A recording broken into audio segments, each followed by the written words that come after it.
Assalamualaikum warahmatullahi wabarakatuh.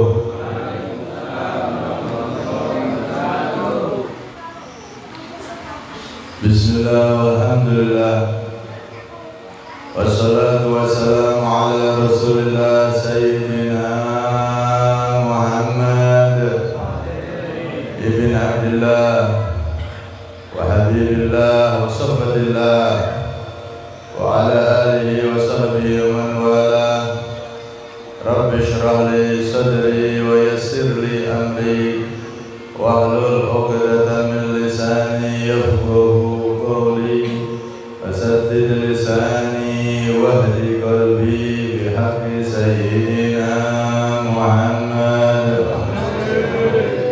Dusturakum ya ahla darki wa ya ahla batin wa ya ahla nubadi wa ya ahla nur. Amma ba'd. Hadratil muhtaramin, wabil khusus kepada beliau Sayyidi Al-Habib Muhammad bin Hamid Ba'bud, semoga beliau diberi panjang umur, sehat walafiat, zahir batin, dan segala urusan beliau dipermudah oleh Allah Subhanahu wa taala. Segala hajat-hajat beliau diberkahi dan dipermudah oleh Allah Subhanahu wa taala, dan kita kesempatan barokah dari beliau. Amin Allahumma amin.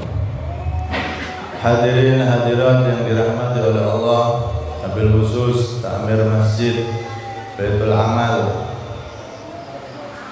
juga wabil khusus Mas Agus Son, terkhusus lagi para tokoh, para sesepuh, wabil khusus Akhina Al-Ustaz Rozikin selaku pengasuh Ponpes Sunsal Sunatan Masal, keliru, Sunniyah Salafiyah, yang semoga kita semua yang hadir khususnya dan semua keluarga dan orang yang kita cintai senantiasa diberkahi oleh Allah Subhanahu wa taala, diberkahi umur kita, diberi umur yang panjang, sehat walafiat.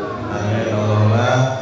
Diberkahi rizki kita, barokah halal, sehingga kelak kita bisa berziarah ke Mekah, Madinah, ke makam Rasulullah sallallahu alaihi wasallam, diberkati hadal majlis, diberkati Habib Muhammad bin Hamid Ba'bud. Amin Allahumma amin. Dan semoga semua yang punya hajat dikabulkan oleh Allah Subhanahu wa taala. Amin Allahumma. Malam hari ini, selain peringatan Maulid Nabi SAW, sekaligus insyaallah rutinan majelis kita akan kita mulai setiap malam Ahad atau malam Minggu. Kita akan melanjutkan pembahasan sebagaimana yang sudah kita bahas bertahun-tahun. Jadi kita membahas kitab Risalah Jami'ah. Ini saya permisi gitu, tak berdiri ya. Kita ibu-ibu penasaran. Kitab Risalah Jami'ah. Sebenarnya saya lupa sampai mana kitab itu. Dan saya tanya di grup, tidak ada yang ingat juga. Nasib. Tapi kayaknya kalau tidak salah kita sampai pada makalah beliau Al-Habib Ahmad bin Zain Habsyi fi kitabih Risalah Jami'ah wa salatul jama'ati wa salatul janazati fardu kifayatin. Salat jamaah dan salat jenazah itu hukumnya fardu kifayah. Setelah kita membahas di kitab ini pada pertemuan-pertemuan yang dulu, kita bahas dari sholat yang fardu ain, yaitu sholat 5 waktu dan sholat 1 waktu. Apa ya? Sholat 1 waktu, sholat 5 waktu dan sholat 1 waktu, yaitu sholat Jumat. Maka kali ini turun pembahasannya dari fardu ain, pembahasan yang kedua, sholat yang hukumnya fardu kifayah. Sholat yang hukumnya fardu kifayah itu ada dua macam. Pertama, sholatul jamaah. Sholat jamaah itu hukumnya fardu kifayah. Fardu kifayah itu apa? Fardu kifayah adalah kewajiban bersama. Artinya jika sudah ada sebagian dari umat Islam melaksanakan, yang lain tidak, maka nggak apa-apa. Tapi yang dapat pahala yang melaksanakan. Berarti kalau satu kampung tidak ada yang sholat jamaah, sholatnya sendiri semua, maka hukumnya dosa semua. Tapi kalau satu kampung ada dua orang saja, taruh nek dikeker sama mburi 11, imam kali makmum siji. Sak kampung seneng masjid wong loro tok. Maka tidak apa-apa, terus tidak dosa kabeh. Tapi kalau tidak ada sama sekali, hukumnya dosa. Ini namanya fardu kifayah. Nah, sholat jamaah ini hukumnya fardu kifayah menurut pendapat paling kuat di dalam mazhab Imam Syafi'i radhiyallahu anhu. Ada pendapat yang kedua, tapi pendapat ini lemah, lebih lemah dari yang tadi. Hukumnya sunnah muakkadah. Tapi pendapat yang kuat hukumnya fardu kifayah. Kenapa? Karena tidak ada satu riwayat hadis pun Rasulullah sholat sendiri, tidak ada. Seluruh kitab hadis, seluruh hadis yang telah diriwayatkan, tidak ada satupun riwayat hadis yang mengatakan Nabi Muhammad pernah satu kali aja sholat sendiri, tidak ada. Jadi seumur hidup beliau sholat 5 waktu, sholat Jumat, ya jelas ya kalau Jumat, sholat 5 waktu itu tidak pernah tidak berjamaah. Beliau selalu ke masjid berjamaah. Allahumma sholli ala Muhammad.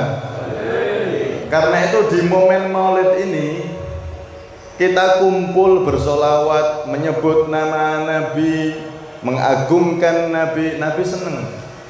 Tapi ada lagi yang lebih menyenangkan Nabi. Selesai majelis ini ada perubahan. Guru saya, semoga saya diakui murid beliau, Al-Habib Taufik bin Abdul Qadir bin Husain As-Segaf. Semoga beliau panjang umur sehat walafiat. Amin Allahumma. Beliau Al-Habib Taufik bin Abdul Qadir bin Husain As-Segaf Pasuruan. Itu beliau pernah mengatakan, termasuk hal yang membanggakan dan membahagiakan Nabi itu kalau lihat umatnya memperhatikan sholat berjamaah. Oh, itu seneng kan Nabi. 5 waktu jamaah terus, masya Allah, tambah seneng kan Nabi. Rasulullah itu kalau lihat umatnya mau berjamaah ke masjid, maka Nabi Muhammad seneng, bahagia. Kenapa? Ada umatnya yang menghidupkan kebiasaan beliau ketika hidup. Rasulullah ketika hidup tidak pernah tidak jamaah. Kok ini ada umat, ya Allah, neng pelosok, ya Allah, umatku seneng Indonesia kok seneng berjamaah 5 waktu, neng masjid seneng kan Nabi. Lihat umatnya yang mempertahankan untuk ibadah sholatnya berjamaah, masya Allah. Salah satu hal yang menggembirakan Nabi, kita menjaga sholat jamaah. Sampai-sampai beliau pernah cerita, guru saya Habib Taufik itu punya ayah namanya Habib Abdul Qadir bin Husain As-Segaf. Itu seumur hidupnya hampir tidak pernah meninggalkan sholat jamaah. Sampai-sampai suatu ketika karena suatu urusan atau gimana, beliau ketika ke masjid sudah selesai sholat jamaahnya. Sudah selesai sholat jamaah, bingung. Iya, saya pengen jamaah, saya biasa jamaah. Kalau tidak jamaah aku tidak enak di hati. Sholat sendiri itu tidak enak. Akhirnya apa? Bayar orang, tukang becak dapat dijak. Ayo sholat, tak bayar 50.000. Temen nih saya jamaah. Allahumma sholli ala Muhammad. Ini ayah beliau, masya Allah. Padahal orang alim, orang soleh, ahli ibadah, ketinggalan satu jamaah bayar uang. Tak bayar 50.000. Ayo sholat sama saya, temen nih jamaah. Masya Allah.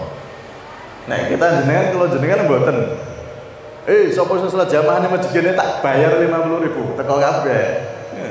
Yakin dia sing absen. Tapi ketika ndak ada 50.000, ya wes yo nek entuk hidayah yo jamaah. Nek enggak jamaah ya baru entuk hidayah. Allahumma shalli ala Muhammad. Orang-orang soleh itu selalu berjamaah. Tujuannya bukan hanya untuk mencari pahala 27 derajat. Memang di hadis sahih itu ada sholatul jamaah tafdulu sholatul fadli bisab'in wa ishrina darajah. Sholat berjamaah itu mengungguli sholat sendiri dengan 27 derajat. Derajat surga loh ini. Derajat surga itu apa? Satu derajatnya itu lebih baik daripada dunia seisinya. Sampean pernah dengar hadis la khimarun fil jannah khairun minad dunya wa ma fiha. La khimarun fil jannah, satu kerudung surga, sungguh kata Rasulullah itu lebih mahal, lebih afdol, lebih utama daripada dunia seisinya. Niku kerudungnya ibu-ibu seneng surga, regane luwih larang daripada dunia seisinya. Masya Allah. Lah apalagi derajat di surga. Kadang-kadang kita itu nek duit, akalnya normal, ting wis paham. Milih endi 1 juta sama 27 juta. Alah ndak sampai takoki, pastilah 27 juta. Gitu betul. Nah nek wong ditawani sampean dikai bonus 1 juta apa 27 juta, kok milih 1 juta. Wah, iki rada konslet berarti. Tapi kalau urusan akhirat, sholat sendiri 1 juta, 1 derajat. Nek sholat jamaah, podol. Kamu sholat sendiri ya 3 rakaat kalau maghrib. Kamu jamaah, masuk ya nambah 6 kan enggak loh, tetap 3 juga. Tapi nilainya beda. Yang satu sholat sendiri dapat 1 juta alias 1 derajat. Yang ini jamaah, bacaannya sama, rukuknya sama, apa sih beda? Ini 27. Alah, milah dewi anela, ganjaranku kata wes akeh. Ganjaranku kakean. Nah kita kalau urusan akhirat tuh kayak gitu. Seakan-akan bos, akal kita tuh seakan-akan enggak patek normal modelnya. Gini betul. Nek duit, gak ketinggalan, gak iso, 27 pokoknya. Tapi kalau jamaah, alah sak derajat ae kok keduren malah. Kebanyakan pahala padahal itu janji dari Nabi 1 derajatnya itu lebih baik daripada dunia seisinya. Itu 1 derajat deh peng 27 gua seakan-akan dibuang semua. Ya Allah, karena itu maulid Nabi, ayo kita tingkatkan sholat 5 waktu, tingkatkan berjamaah. Kalau bisa 5 waktu berjamaah, kalau tidak bisa wes semampunya, tapi ditingkatkan. Tujuannya apa? Selain pahala besar, yang terpenting adalah tujuannya niati untuk membahagiakan Kanjeng Nabi Muhammad sallallahu alaihi wasallam. Ini yang pertama, sholat yang hukumnya fardu kifayah, sholat berjamaah. Kemudian yang kedua, sholat yang hukumnya fardu kifayah adalah sholat janazah, sholat mayit, nyolati mayit. Sholat janazah itu di dalam hadis disebutkan barang siapa ada orang meninggal dia ngikut sholat maka seperti bersodakoh 1 gunung emas. Sampean pernah lihat ada ibu-ibu sodakoh gelang dicopot kotak kelilingmu enak emasnya ora? Tidak pernah tuh ya. Ini ada loh orang yang masya Allah dia ini ahli sodakoh 1 gunung emas. Apa itu? Orang yang selalu ikut sholat ketika ada orang meninggal. Sholat mayat kan gampang, cuman takbir 4 rakaat, niat sholat mayat fardu kifayah karena Allah Ta'ala. Kemudian kesampaian niatnya pakai bahasa Indonesia tidak apa-apa. Saya niat mensolati mayat ini Allah fardu Allah Ta'ala, Allahu Akbar, selesai. Pertama takbir Allahu Akbar, baca Al-Fatihah.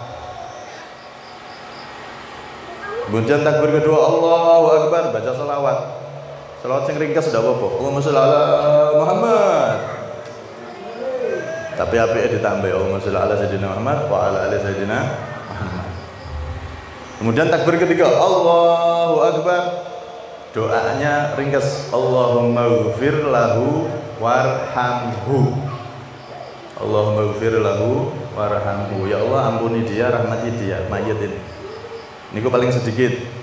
Nek lengkapnya, aku ya ndak hafal. Pokoknya niku Allahumma ighfir lahu warhamhu. Yang keempat, takbir 4, takbir terakhir. Allahu Akbar. Ini ndak wajib baca apa-apa. Langsung salam boleh. Tapi ngenteni imame ya coba selip. Takbir keempat, Allahu Akbar, sunnah membaca Allahumma la tahrimna ajruhu wa la taftinna ba'dahu. Nek gak apal diganti donga sing apal. Apa? Rabbana atina fid dunya hasanah wa fil akhirati hasanah wa qina adzabannar. Salam. Assalamualaikum warahmatullahi wabarakatuh. Assalamualaikum warahmatullahi wabarakatuh. Ditulis Gusti Allah sepadha karo wong sedekah sak gunung emas. Eman apa mboten? Eman apa mboten? Lah kula tingali teng mriki nek wong ninggalin malah do ngrumpi ya. Salat tos ngerokok enak. Malah ngrumpi lho sedekah gunung emas lho ndok ning gelem ya Allah. Padahal gampang. Niate iso nyolati mayit iki. Ngono ndok apa-apa wis. Allahu Akbar. Baca Fatihah. Allahu Akbar. Allahumma sholli ala Muhammad. Fatihah dibaca tenang ya. Kemudian Allahu Akbar, maca Fatihah. Oh keliru. Allahu Akbar. Bismillahirrahmanirrahim. Alhamdulillah waladhdallin sampai niku. Selesai. Kemudian selawat. Nomor 2 Allahu Akbar selawat. Tak ulangi. Dan gampang salat mayit niku. Ganjarane gede emang.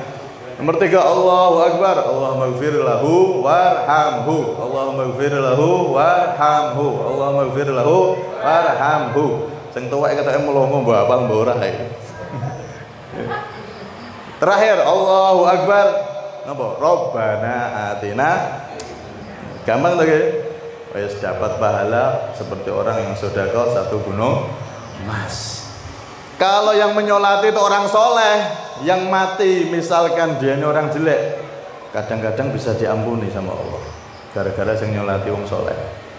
Sebaliknya, kalau yang meninggal itu orang soleh, kiai, wong soleh pokoknya wong apik iki ninggal, maka yang ikut sholat itu diampuni sama Allah Subhanahu wa taala. Kadang-kadang mlebu surga gara-gara melu nyulati kiai, melu sholat ketika ada kiai, ulama atau habib. Tapi tidak Nabi Muhammad ya, Nabi Muhammad muga-muga umure bonjang umur jatuh lafiat. Nyolati orang yang soleh dikatakan oleh Al-Habib Zain bin Ibrahim bin Smith itu beliau mengatakan awalu karomatin lil mayyitis soleh an yaghfirallahu liman yusalli alaih. Pertama kali keramat alias kemuliaan yang diberikan oleh Allah kepada seorang mayit yang soleh, wong mati soleh, itu kemuliaan pertama yang diberikan oleh Allah itu apa? Orang yang mau menyolati dia semuanya diampuni oleh Allah. Orang yang ikut nyolati wong sing soleh ini, semuanya yang ikut sholat semuanya dosanya diampuni oleh Allah. Dan bisa jadi dia masuk surga gara-gara pernah nyolati orang soleh yang meninggal, yang wafat. Allahumma sholli ala Muhammad. Karena itu orang soleh ini kalau di zaman akhir kita teliti itu sudah jarang Pak. Wong soleh itu wangel boleh aneh. Wong soleh itu gimana sih? Man adda bihukukillah wa hukuki ibadillah. Wong soleh itu definisinya 2. Wong sing bener-bener soleh lah ya, mboten tolah-tolah. Orang kok jenenge Pak Soleh mboten. Ini bener-bener soleh itu 2. Satu orang yang melaksanakan hak-haknya Allah Subhanahu wa taala. Berarti ibadahnya tenanan. Ibadahnya bukan hanya tubuhnya tok, sergap jamaah. Enggak, bukan hanya itu, tapi hatinya juga bersih, tidak pernah benci orang, tidak pernah dendam sama orang, tidak pernah iri sama orang. Ini sing ngeli. Gimana betul? Nek sholat berjengkat-jengklit, gampang. Nih jaga hati juga wajib. Jangan dendam, jangan iri, jangan dengki, jangan marah, jangan dendam sama orang. Umpama punya masalah ya wes segera dihilangkan di hati. Nah wajar jenenge urip ya nek masalah. Tapi jangan simpan kebencian di hati lama-lama, tidak boleh. Kata Rasulullah, la yahillu, tidak halal alias haram seseorang itu mendiamkan saudaranya lebih dari 3 hari, haram. Ini masalah biasa, tidak boleh kita punya hati seperti itu. Orang soleh itu apa?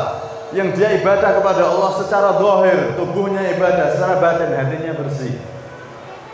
Kemudian wa adda bihuquqillah dan bihuquqi ibadillah, dan dia juga melaksanakan hak-haknya hamba-hamba Allah. Jadi hubungan sama Allah dilaksanakan, hak-haknya manusia yang ada di sekitarnya juga dia laksanakan. Hak hamba itu apa sih? Haknya manusia orang lain kepada kita itu apa? Ya 2. 1, kita jangan merugikan dia, orang-orang ini jangan kita rugikan. Nomor 2, kalau bisa kita kasih manfaat. Itu 2 ya. Ini wong soleh. Hak sama Allah, dohir batin, taat sama Allah. Nomor 2, hak sesama manusia. 1, tidak merugikan orang lain, dan kalau bisa memberi manfaat orang lain. Ini wong soleh. Wangel Pak, nonton niku. Gitu betul. Wong sing soleh ya angel. Makanya orang soleh itu apa sih? Baik. Wong sing soleh itu dohirnya bagus, dalamnya tambah bagus. Misal orang soleh ciri khasnya itu kalau dijeleki sama orang, dihina orang apa, tidak keluar dari mulutnya kecuali kebaikan. Soalnya di dalam hatinya adanya kebaikan, dikeluarno elek ndak iso. Dihina orang, metune apik, jerone sing apik kok. Seperti kantong dalamnya uang, ditokno ya duit. Masuk kantong dirogong metune semongko, ya ndak ono. Ngene mboten. Sesuai isinya. Orang itu mengeluarkan sesuai isi hatinya. Nek omongan elek, ya berarti ya isine ya kuwi jerone. Gelas dikasih kopi, sampean sok metune napa? Ya kopi, gitu. Gelas diisi air putih, sampean tuangkan, keluarnya apa? Ya air putih. Orang juga sama. Tangannya yang dilakukan apa? Omongannya yang diucapkan apa? Kakinya yang dilangkahkan kemana? Itu sesuai isinya. Nek isine kopi ya metune kopi, nek isine banyu putih ya metune banyu putih.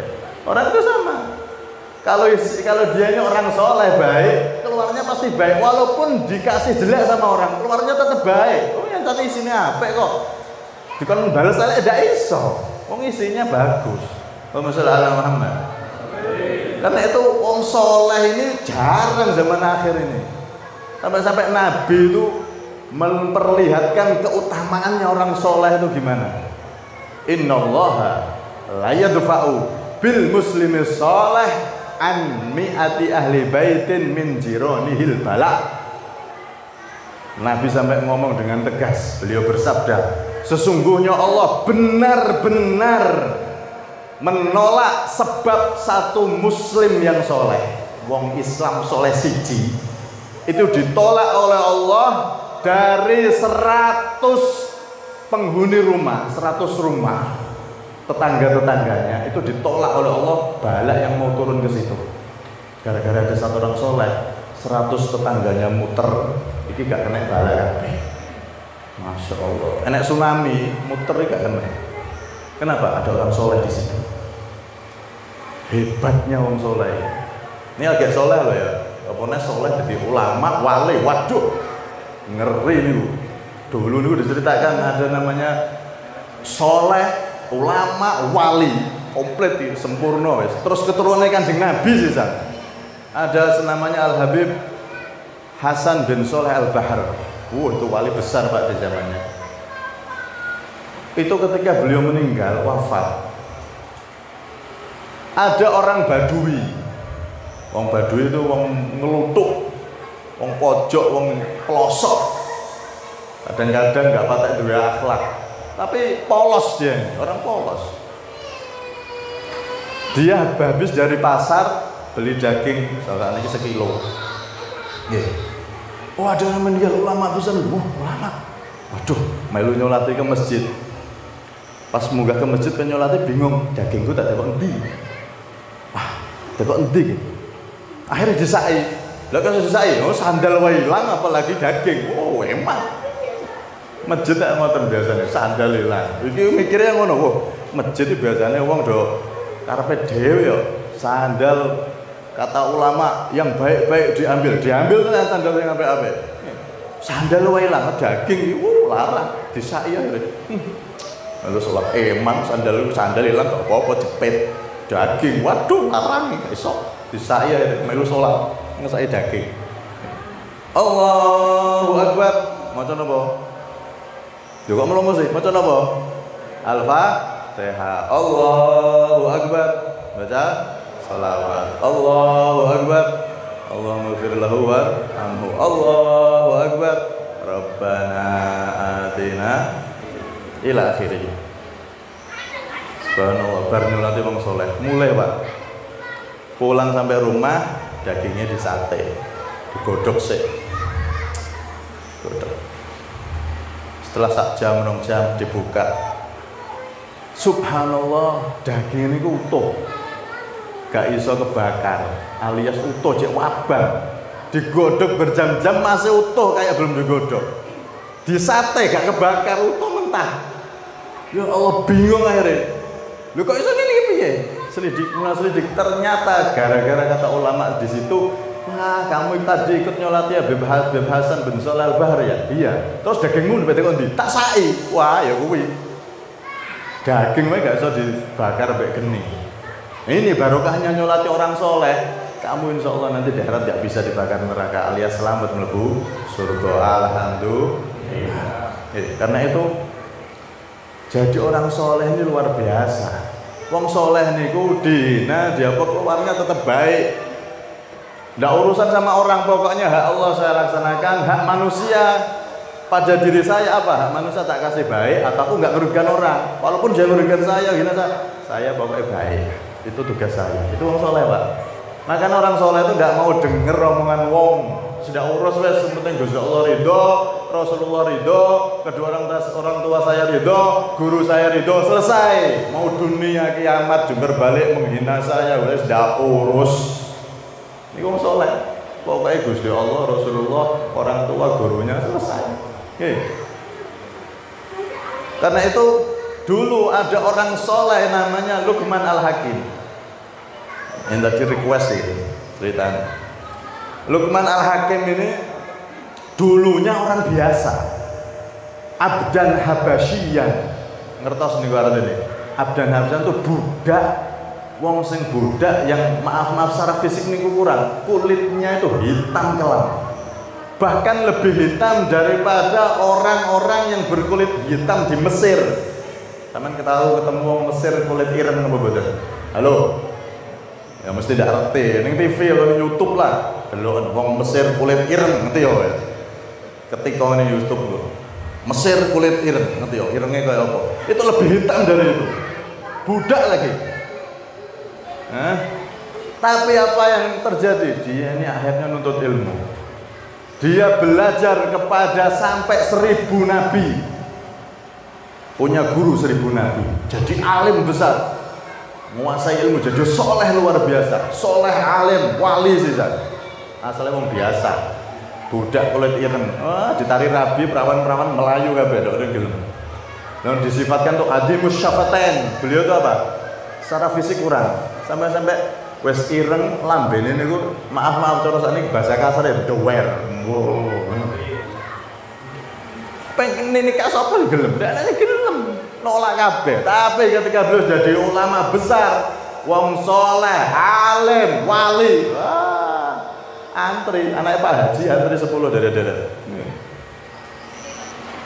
Karena itu Pak, jenengan nek gadah anak, niku sing cerdas. Maksudnya cerdas pripun? Bagi tugas. Jangan disekolahkan semua, sekolah. Nanti kalau sampean meninggal, pas ziarah gak mau coba apa malah di setel MP3 ya sih namanya jeruk kaget sopo iki suara anakku apik men jebul MP3 sing ngaji punya anak misalkan punya anak 12 ini rencana saya itu amin Allahumma punya anak 12 bagi tugas sing 6 enggak apa-apa misalkan ini jadi dokter jadi pejabat jadi ini jadi itu yang apa terserah sing 6 ahli hadis, ahli tafsir, ahli fikih gitu Pak. Jangan punya anak dua jadi S1 S2 kabeh. Akhirnya sampai ketika ninggal tidak punya celengan.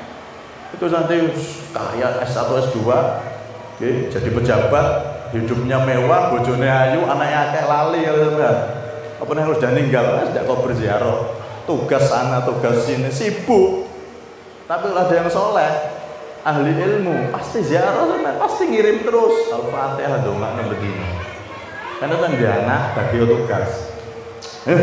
Anakku sing iki wonge rada ireng, potongane modele kaya Lukman Hakim iki. Wes kan dadi pejabat gak pantes pondokno ae.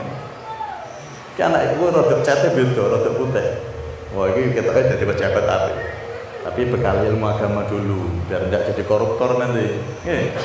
Pejabat dari ilmu agama ya jadi koruptor. Masanya tuh Pak tidak pernah mondok di pondok ini penjara. Gimana betul? Tidak pernah sampai mondok ini tidak dididik agama. Akhirnya di pondoknya kali polisi. Kasihan nanti anak kita terjebak dengan pangkatnya, terjebak dengan kekayaannya. Naudzubillah min. Nah syukur-syukur semua anaknya dijadikan ahli ilmu agama. Oh hebat lagi itu. Ini Luqman Al-Hakim pernah beliau itu sampai ketika sudah berguru sama 1000 guru, 1000 nabi, itu beliau kemudian jadi orang alim, soleh luar biasa. Kemudian beliau itu sampai punya murid 1000 nabi. Hebat nih, punya guru 1000 nabi, punya murid 1000 nabi. Beliau bukan nabi, wali menurut pendapat Imam Mujahid. Wali. Gurunya 1000 nabi, muridnya 1000 nabi. Hebat, ahli hikmah. Laqad ataina Luqmanal hikmah, kata Allah dalam Al-Qur'an. Aku benar-benar telah memberikan Luqman itu hikmah. Beliau itu ahli hikmah. Omongannya mutiara, nasihatnya indah bagaikan mutiara, permata yang berkilau. Apik nasihatnya. Suatu ketika Luqman Hakim ini pernah ngajari anaknya untuk ngajari anaknya dengan hikmahnya, ilmu hikmahnya. Wis berkeluarga beliau. Makanya mau tuh dua ilmu laris payu. Joko kuwatir santri-santri. Jawa kawarta judulku kon ndi piye-piye dak sapiye-piye donya iki nggone Gusti Allah. Terus disiapno jodoh-jodoh sing ayu-ayu. Nek beruntung. Ini anaknya sama anaknya diajari hikmah. Luqman Hakim radhiyallahu anhu sama anaknya jalan bawa himar. Himar ada khimar. Kalau pakai khimar itu kerudung. La khimarun fil jannah tadi kerudung surga. Khimar itu kerudung. Tapi kalau himar pakai ha. Himar itu keledai. Keledai itu apa? Keledai itu hewan yang lebih tinggi daripada kambing, lebih rendah daripada kuda. Pertengahan. Ini ku namanya keledai. Apa sih itu keledai? Anak gak paham ya, pokoknya anak kuda kawin karo kambing, nah metu anake, itu keledai lah, ngono ae gampang-gampangan. Keledai ini pertama dituntun. Urutannya saya lupa, pokoknya dituntun berdua. Ayo nak, kita bawa keledai, nanti kita lihat omongannya orang apa. Ya, oke. Nah, sebab dituntun. Melewati gerombolan manusia. Akhirnya dirasain, piye to bapak anak ini? Gak jelas wong loro, bapak mbek anake padha ae. Ada keledai tunggangan, carane kendaraan nganggur. Mbok yo ngono numpak kan enak, gak kesel. Dengar apa kata orang? Kita suruh numpak. Sekarang kamu naik. Naik dulu nak, naik. Ayo kita jalan lagi. Jalan meneh. Ketemu sama gerombolan orang lagi, diloroi meneh. Anak ndak berbakti sama orang tua ya gini. Numpak keledai bapaknya kon nuntun. Wah, kurang pendidikan nih anaknya. Luqman Hakim bisik sana, gimana? Dengar dong omongannya. Ya, sekarang gantian, bapak naik kamu turun. Jalan lagi. Lewat sama orang ditegur lagi. Wah, ini bapak bapak iki kasar iki, gak kasihan sama anaknya. Anak kan nuntun keledai iki penting kerangan yang dhuwur. Akhirnya gimana? Salahnya toh, ayo mudun akhirnya wis saiki awake dhewe numpak bareng. Ayo kita naiki bersama. Jenenge keledai jenenge wong loro. Apa nek wonge wetenge nek magicome, nggih. Saking lemune soalé. Wong keledene yo lewat lagi. Dan orang lagi, waduh, anak bapak ini padha ae tidak berperi kehewanan. Wah, ndak kasihan sama hewan. Keledai cilik tumpake wong loro. Sitoke lemu nek magicome wetenge. Ya Allah, salah toh, ayo mudun. Saiki angkat ae keledene. Ayo gotong loro. Tuh angkat dulu. Ketemu meneh. Wah, iki wong tek endi kok gendeng-gendeng kabeh bapak anak gila iki. Lah wong enek kendaraan keledai tumpake lah ya enak, kok malah diangkat ya kesel toh. Akhirnya selesai. Nah, lihaten. Kalau kamu dengar suara manusia, salah kabeh. Tuntun bareng salah. Kamu naik salah, aku naik salah, naik berdua tambah salah, magicom mau. Saiki diangkat lho, tambah salah meneh. Lah itu wis menungso ngono kuwi. Manusia itu ndak ada benernya. Kita mau ngapain pasti ada yang nyalahno, pasti ada yang benci. Ada suka, ada yang benci, ada yang cocok, ada yang enggak, itu biasa. Donya ngono kuwi. Makane menungso. Nek ngurusi omongane wong, aduh, kamu bisa-bisa stres nanti. Sing ngomong tinggi, wah pusing. Akhirnya yang rugi kita sendiri, sering dengar suara orang. Makanya orang soleh itu tidak mau dengar omongannya wong wis moh. Apa yang ngomong pakai anggap aja entot lewat. Entot itu jangan diam, nek entot lebih abu. Kayak infeksi hidungmu. Jangan, entot tak dibu. Wong ki ngomong aku.